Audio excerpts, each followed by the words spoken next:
Bonjour Kylian Mbappé. Bonjour.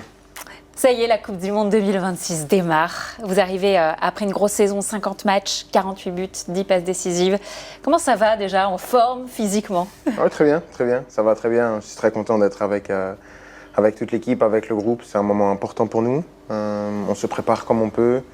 Je pense qu'on commence à déjà assimiler pas mal de paramètres en tant que groupe, en tant qu'équipe. On commence déjà à souffrir ensemble. On a fait une préparation un peu physique. Nous, on est conscient que la route va être très compliquée, mais on est prêt. On est très enthousiaste à l'idée d'aller aux États-Unis, de jouer une Coupe du Monde, qui est quelque chose d'unique, et de pourquoi pas, bien sûr, aller à New York le 19 juillet. Ophélie a parlé de l'aspect physique, l'aspect mental aussi. C'est long, une saison, tout ce qu'on vous demande au quotidien, en club, en sélection, d'être performant tout le temps. Qui plus est, quand on est dans un club comme le Real Madrid, à quel point, quand on arrive à une Coupe du Monde, on peut mentalement avoir une fatigue, une usure psychologique peut-être. Ça va arriver.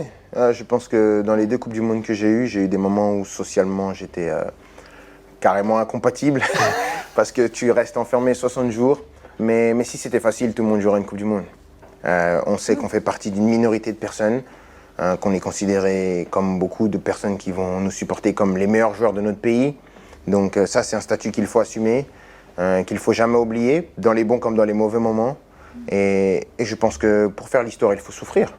Il faut souffrir, il faut être prêt à souffrir. On a eu l'occasion de faire l'histoire une fois, on a été à ça de le faire une deuxième fois. Donc on sait comment y arriver.